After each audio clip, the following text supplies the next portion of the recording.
जिस तरीके से भारतीय जनता पार्टी ने हमारे साथ छल किया, जिस तरीके से हमारे विधायक को खरीदा है, तो अभी कोई मतलब ही नहीं बन पाता है कि उनके साथ हम लोग जाएं। देखिए बड़ी बात है, हराऊंगा। TV9 के मंच से फिर से एक्सेप्ट कर रहे हैं अमित शाह इनके राजनीतिक गुरु। देखिए 15 नहीं 50 वो ऑफर कर दे, हम भाजपा के साथ नहीं जाएंगे। बिहार में जाति आधारित राजनीति होता है, इसमें 100% सच्चाई है। मल्ला का बेटा हमारे साथ आ जाए, अपने नाव लेके आ जाए, उस नाव पे बैठकर इजीली हम बिहार 2025 का चुनाव जीत ले। मोदी जी, अमित शाह ने वो हमसे वादा किए कि आपके जो समस्या है, जो रिजर्वेशन वाला लड़ाई है, वो हम ही पूरा करेंगे, क्योंकि दिल्ली में हमारी सरकार है। देश के गृह मंत्री जी, देश के प्रधानमंत्री जी और ना जाने बीजेपी के बहुत सारे नेता, सभी लोगों ने समय समय पर वादा किए और वो वादा को निभाए नहीं। VIP पार्टी के सुप्रीमो हमारे बीच मौजूद हैं मुकेश साहनी। TV9 के मंच पर आपका बहुत स्वागत है। आप पटना में भी थे, पटना में ये मौजूद थे क्योंकि अपनी पार्टी के सुप्रीमो हैं, और मुजफ्फरपुर में ये मौजूद हैं क्योंकि मुजफ्फरपुर से इनका बहुत ज़्यादा जुड़ाव है। तो इधर प्रचार में थे और इन्होंने पसंद किया कि मुजफ्फरपुर आया जाए। TV9 के मंच पर एक बार फिर मुकेश जी आपका स्वागत करते हैं। बहुत बहुत धन्यवाद जनाब। मुकेश जी, आप घूम रहे हैं, क्या महसूस हो रहा है? आपको लग रहा है कि आपकी पार्टी, आपका गठबंधन आगे दिखाई पड़ रहा है या अभी और मेहनत करने की ज़रूरत है? नहीं, देखिए चुनाव का समय है। सरकार पक्ष जो होता है वो 5 साल सरकार का काम करने में समय बिताते हैं, और जब सरकार में होते हैं तो फिर वो उनकी अपनी अलग सोच होता है। और जो विपक्ष में होते हैं तो उनके पास केवल एक ही काम होता है कि जनता के बीच में जाकर उनके दुख सुख को समझना और जनता के हित के लिए काम करते रहना, सरकार को खामियां को गिनाते रहना और जनता का सेवा करते रहना। एक ही काम हमारे पास था। जब से भाजपा ने हमारे विधायक को खरीदा, हमें जो सरकार से बाहर किया, उसके बाद हमारे पास एक ही काम था, जनता के पास जाना, अपने लोगों के बीच में जाना, उनको बताना कि मेरे साथ न्याय हुआ कि अन्याय हुआ, और जब अगर अन्याय हुआ तो समय आने पर हमारे साथ न्याय कीजिएगा, क्योंकि जनता जो है वही मालिक है। तो हम सब जनता के अदालत में जाने वाले हैं, और बिहार में जनता जो है मान चुका है कि बिहार में महागठबंधन का बिहार में परिवर्तन होना है और महागठबंधन की सरकार बनना है, और हम लोग लगातार जनता के बीच में खड़े हैं। ये बताइए, बीजेपी के नेताओं से जब ऑफ द रिकॉर्ड बातचीत करते हैं तो ऐसा लगता है कि उनका प्रेम आपके लिए बड़ा नेचुरल है, वो आपको अपना नेचुरल एलाई मानते हैं। नहीं, स्वाभाविक है। देखिए बिहार में जाति आधारित राजनीति होता है, इसमें 100% सच्चाई है, और समीकरण के अनुकूल उनको भी पता है कि अगर मल्ला का बेटा हमारे साथ नहीं रहा, उनका नाव हमारे साथ नहीं रहा, तो उनके मझधार में वो लोग फंसने वाले हैं। तो इसलिए वो इच्छा रखते हैं कि मल्ला का बेटा हमारे साथ आ जाए, अपने नाव लेके आ जाए, उस नाव पे बैठकर इजीली हम बिहार 2025 का चुनाव जीत ले। हमारे पूर्वज भगवान श्री राम को पार लगाए हैं, हम केवट के वंशज हैं, केवट महाराज के, और निश्चित तौर पर जब हम भगवान को पार लगाए तो भाजपा को भी 2020 में हमने पार लगाया था, और इस बार हम लोग उसको भाजपा को बैठाने वाले नहीं हैं। और हम लोग हमेशा हर समाज के उपयोगिक है। आप देखिएगा, बाढ़ आएगा तो गांव में बाढ़ अगर आ जाता, लोग परेशान होते, तो वहाँ पे केवट का ही बेटा उनको बाढ़ से राहत दिलाने के लिए उनको बाढ़ में से पानी से निकाल कर उसको सही जगह लाना होता है।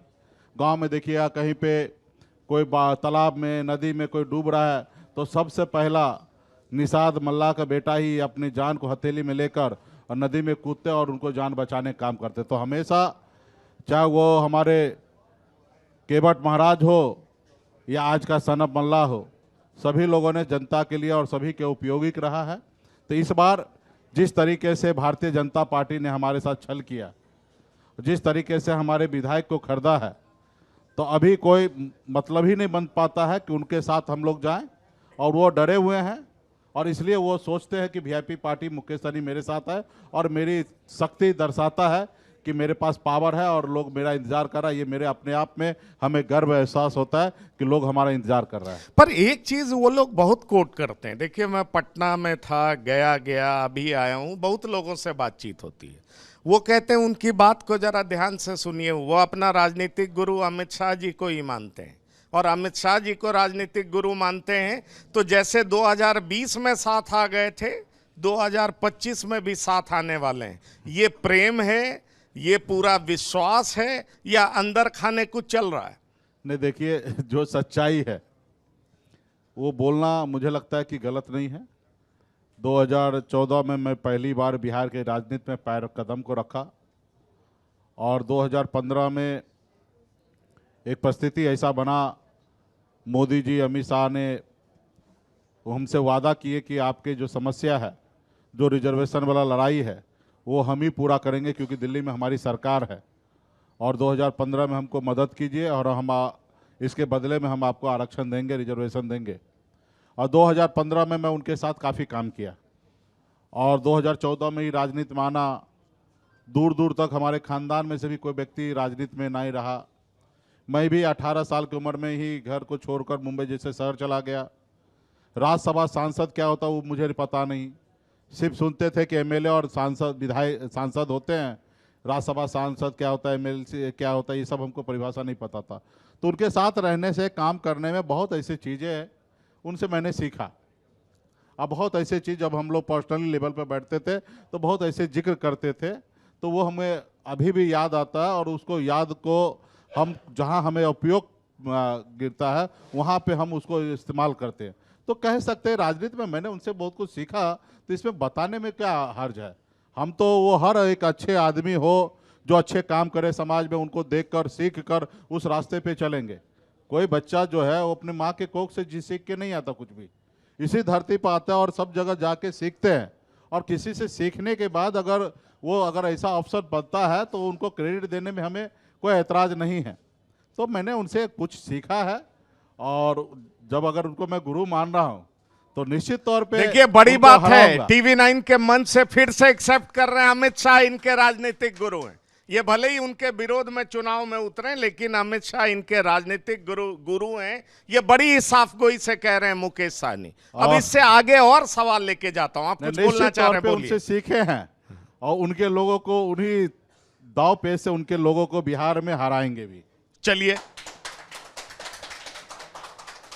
एक बात जो बोली जाती है आपके लिए, मैं अभी नाम लेना ठीक नहीं होगा, लेकिन मुझे लगता है इस मंच से आप क्लियर कर दें। लोग कहते हैं, देखिए, वो चाहते हैं निषाद को आरक्षण दिलाना, वो बीजेपी करा सकती है।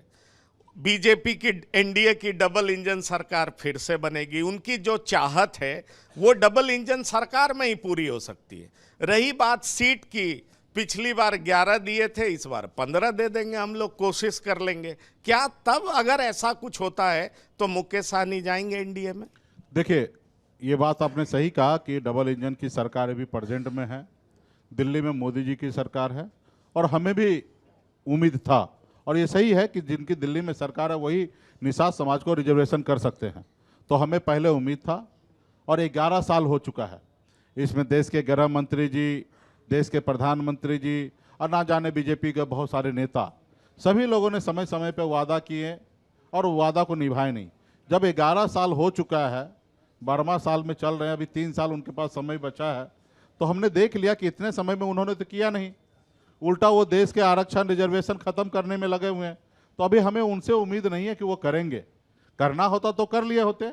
हाँ, एक बार बिहार के राजनीति में, बिहार में सत्ता गंवाएंगे तो हो सकता 29 के चुनाव से पहले, जब देश में उनको सत्ता गंवाने का अगर डर हो जाए, तो हमको एक बार उम्मीद लगता है कि 29 में वो शायद आरक्षण, रिजर्वेशन पहले हमको कर दें।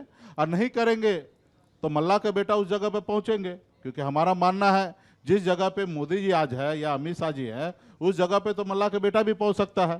जब जनता हमारे साथ है, वोट हमारे साथ है, तो निश्चित तौर पे हारने वाला ही आदमी जीतता है, जो आदमी लड़ता है वही जीतता है। तो हम तो लड़ाई लड़ रहे हैं और हार भी के चुके हैं, और अभी हमारी बारी है कि जीतने का। तो निश्चित तौर पे 2029 में हम अपनी सरकार दिल्ली में बनाएंगे, और संविधान के दायरे में रहकर, बाबा साहब भीमराव अम्बेडकर का जो संविधान है, जिसमें निषाद समाज के बंगाल में रिजर्वेशन ऐसी का है, जिस निषाद समाज का रिजर्वेशन, निषाद के सभी उपजाति, चाहे बिंद बेलदार, नुनिया, मला, चाहे तियर, बनपर, गोरी, केवट, सभी को दिल्ली में भी आरक्षण है। तो हमें लगता है कि हमें जो 1 मिनट भी समय नहीं लगेगा। जब हमारी सरकार होगा सिर्फ नोटिफिकेशन निकालना होगा और दिल्ली में सरकार बना के नोटिफिकेशन निकालेंगे 2029 के बाद। तो आप इस चुनाव में बीजेपी को हरा के अपनी राजनीतिक ताकत साबित करना चाहते हैं? नहीं, अपनी सरकार बनाएंगे। जब बिहार में सरकार बनेगी तो यही मसल पावर मजबूत होगा और फिर यहाँ से लेके उत्तर प्रदेश से लेके झारखंड तक 134 लोकसभा सीट है, यहाँ पे हम लोग काम करेंगे और आने वाला समय में यहाँ पे अपनी जगह नहीं, पर ये बता दीजिए, अगर एनडीए 15 ऑफर कर दे और कहे चुनाव के बाद हम आपको रिजर्वेशन दे देंगे तो आप जाएंगे? देखिए, 15 नहीं 50 वो ऑफर कर दे, हम भाजपा के साथ नहीं जाएंगे। वो पहले रिजर्वेशन करे और रिजर्वेशन करने के बदले में वो हमसे हमारा प्राण मांग सकता है, इसके बदले में वो हमसे पैसा मांग सकता है, इसके बदले में वो जो चाहे वो मांगेंगे, वो सब हम उनको देने के लिए तैयार हो जाएंगे। पहले रिजर्वेशन, सीट ना दे हमें कोई फर्क नहीं पड़ता है, अदरवाइज वो 50 भी सीट देंगे तो हम उनके साथ नहीं जाएंगे। आप नहीं जाएंगे? नहीं, बिल्कुल। अब मैं अगला सवाल आपसे करना चाहता हूं, इनके साथ बने हुए हैं किस शर्त पे? ये बार बार पूछा जाता है, मुकेश सहनी कितनी सीट पे मान गए हैं, कितनी सीटें मिल रहा है? 60 तो मिलेगा नहीं, 50 तो मिलेगा नहीं, 40 तो मिलेगा नहीं, कोई कहता है 31-32 पे डील हो गया है। कितने पे बात हुई है, जरा ये तो बता दीजिए टीवी 9 के मंच से। जब हम दुश्मन को टारगेट कर लेते, मान लेते कि हमारा दुश्मन है और दुश्मन को हराने के लिए जो हमें आज साथ दे रहे हैं वो हमारा अपना दोस्त है, और दोस्त के पास फिर कोई बार्गिंग नहीं होता है। अगर दुश्मन को हराने के लिए अगर कोई सहारा दे तो आपके दोस्त होते हैं, और दोस्त से फिर क्या बार्गिंग करना है। महागठबंधन में है, मजबूत है, और आपको भी पता है कि वीआईपी पार्टी का एक अपना जनाधार है, अपना वोट बैंक है। राज्य में कई बार हम उपचुनाव लड़े हैं और हमने अपनी ताकत दिखाएं। 2020 में हम एनडीए के साथ जाके महागठबंधन को हरा के और एनडीए की सरकार बना चुके हैं। मुकेश सहनी जहां है, वीआईपी पार्टी जहां है, वहां सरकार बनना तय है, इसकी गारंटी मुकेश सहनी है। तो आज की तारीख में महागठबंधन में है, और आप सब जान ही रहे हैं कि हम चाहते हैं कि हमारा इस सरकार में रोल हो। अगर सरकार बने तो निश्चित तौर पर एक मल्लाह का बेटा, अति पिछड़ा का बेटा, जो कर्पूरी ठाकुर जी के विचार को लेके चलता हो, और राज्य में डिप्टी चीफ मिनिस्टर बने। और हमारा है कि ज़्यादा से ज़्यादा सीट पर लड़े, और राष्ट्रीय कार्यकारिणी में हम लोगों ने निर्णय लिया है कि वीआईपी पार्टी आने वाला समय में गठबंधन में रहकर 60 सीट पर हम चुनाव लड़ना चाहते हैं। और एक बात और हमने कहा, सीट मायने नहीं रखता है, 2, 4, 5 कम ज़्यादा होगा, उसके लिए कोई एतराज नहीं है। हम मजबूती से महागठबंधन में है और अपनी सरकार बनाएंगे। मुकेश जी, 60 से 2, 4, 5 कम 55 होता है, 10 कम 50 होता है, 20 कम 40 होता है। मान के चलिए ना 50।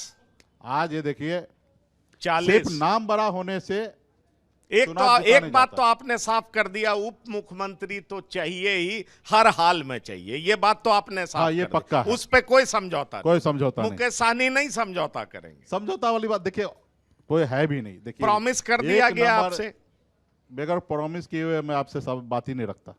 इतना हल्का काम हम नहीं करते। चलिए, बड़ी खबर, मुकेश सहनी को उप मुख्यमंत्री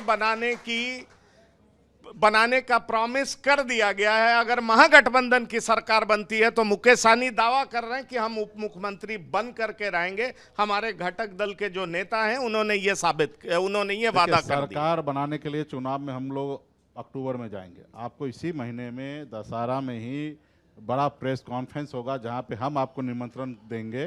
जैसे आज अपने निमंत्रण देके हमें बुलाया, उसी तरीके से हम आपको निमंत्रण करेंगे और आपको बुलाएंगे। और इसी महीने में आप डिप्टी सीएम कौन होंगे, कौन पार्टी कितने सीट पर लड़ेंगे, वो जानकारी आप लोग को बुला के देंगे। यहाँ के सांसद जो मंत्री हैं कभी आपके साथी हुआ करते थे, और हमने उनसे कहा कि निषाद के नेता तो वो हैं, सन ऑफ मल्लाह वो हैं। उन्होंने कहा एक बार फिर से चुनाव साबित कर देगा सन ऑफ मल्लाह कौन। आप भी इतना बड़ा चैनल हो कि किस लोडर के बात कर रहे हैं भाई? लीडर का बात करते करते कहाँ अमित शाह, कहाँ मोदी का बात करते करते लोडर पे लग गए हैं। ऐसे लोगों के बारे में बात कर रहे हैं, मतलब हमारे आपके दर्शक भी परेशान हो जाएंगे। जो लोग समाज से गद्दारी करे, जो समाज को सपना दिखाए कि आपके अधिकार के लिए मैं लड़ाई लड़ रहा हूँ, और लड़ाई लड़ते लड़ते अपने लोग को ही पीठ में छुरा मार के पीछे भाग जाए सिर्फ सांसद बनने के लिए, आप उनके बारे में क्या जिक्र कर रहे हैं? अब उनको एक हॉस्पिटल पे से उठा के लाकर राजनीति का ABCD मैंने उनको सिखाया।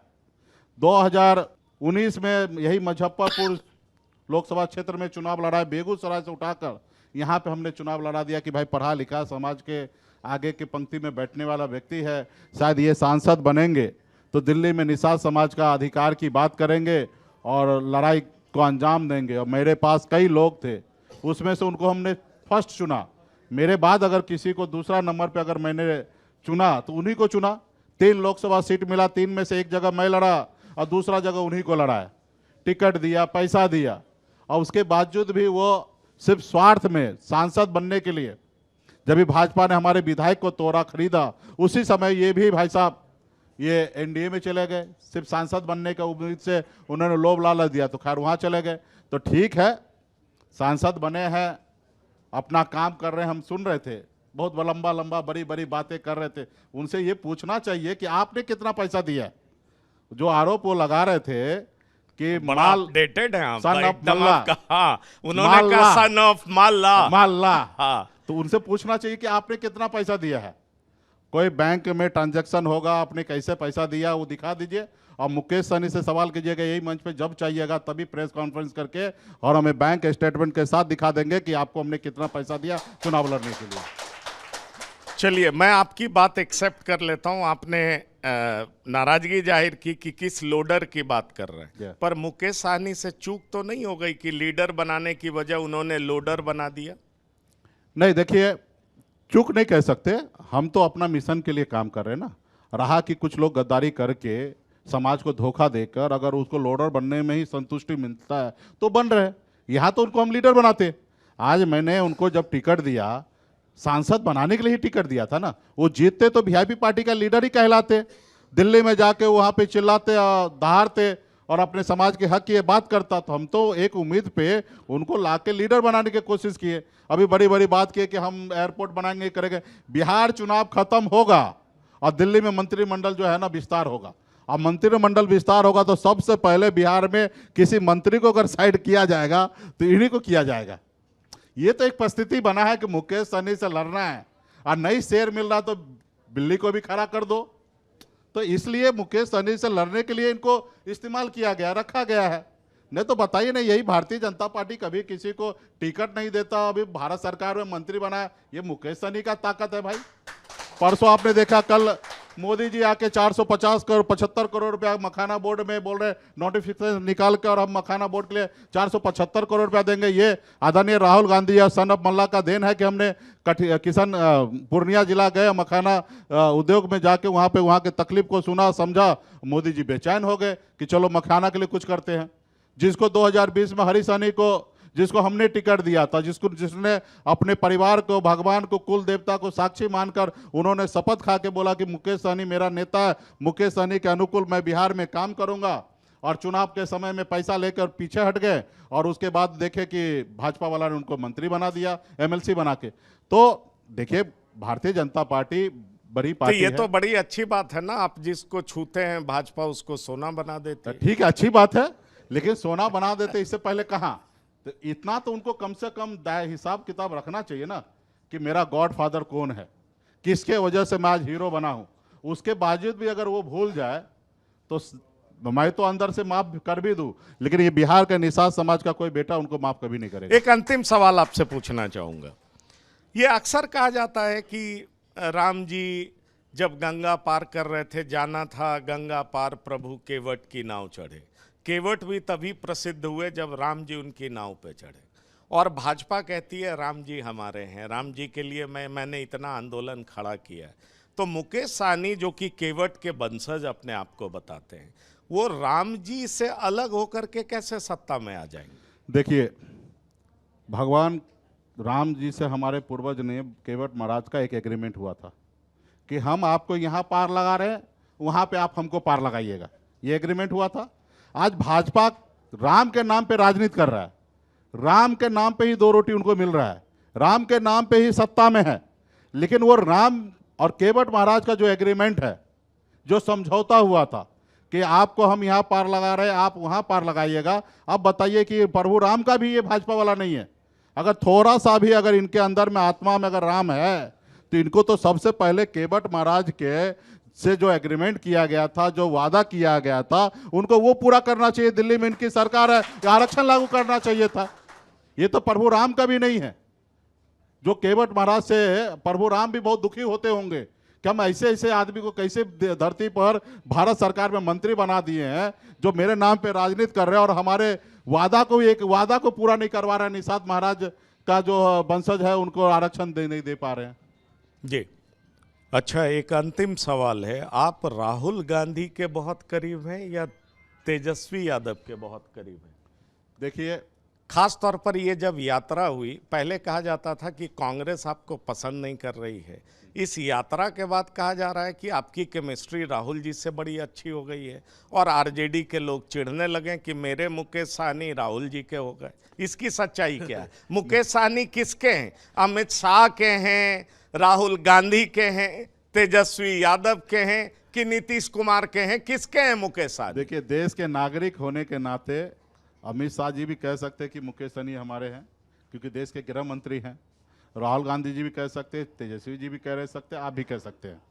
रहा कि गठबंधन के तहत खास करके वोटर अधिकार यात्रा में राहुल गांधी जी से काफ़ी नज़दीकियाँ निश्चित तौर पे बढ़ी, क्योंकि इससे पहले हमारे इतना ज़्यादा डायलॉग डिलीवरी कभी नहीं होता था और बहुत ही अच्छा उन्होंने हमें पर्सनली लेवल पे समझे, मैं भी पर्सनली लेवल पे उनको समझा। तो क्या तेजस्वी जी नाराज हो गए? बहुत ही अच्छा ऐसा कुछ है क्या? आपकी बॉन्डिंग इतनी मजबूत हो गई, इधर चिढ़ हो गई, जलन हो गई? उतना ही अच्छा बॉन्डिंग हमारे छोटे भाई से आज से नहीं, पिछले कई सालों से, 6 साल से, तकरीबन 6 साल हो चुका है। 6 साल से कुछ साल के लिए छोड़ दीजिए तो एक अच्छा बॉन्डिंग, अच्छा भाईचारा, एक अच्छा दोस्ती हम दोनों का है। साथ में हम बैठते हैं, खाते हैं, पीते हैं, रहते हैं और एक अच्छा संबंध हमारा उनके साथ है और छोटे भाई है हमारे। और हाँ, राहुल गांधी जी से अभी हम लोग जुड़े हैं, देश लेवल पे राजनीति करना है, देश लेवल पे समाज को नेतृत्व करना है, देश में समाज को कुछ देना है, तो उनसे अच्छे संबंध डेवलप हुआ और हम लोगों का एक अच्छा बॉन्डिंग हुआ कि हम लोग मजबूती से साथ में काम करेंगे और 2029 में राहुल गांधी जी को देश के प्रधानमंत्री बना के निषाद समाज को रिजर्वेशन दिलाएंगे। चलिए मुकेश सहनी जी, आप TV9 के मंच पर आए, आपका बहुत बहुत धन्यवाद और शुक्रिया। चलिए, बहुत बहुत धन्यवाद आप सभी को। धन्यवाद।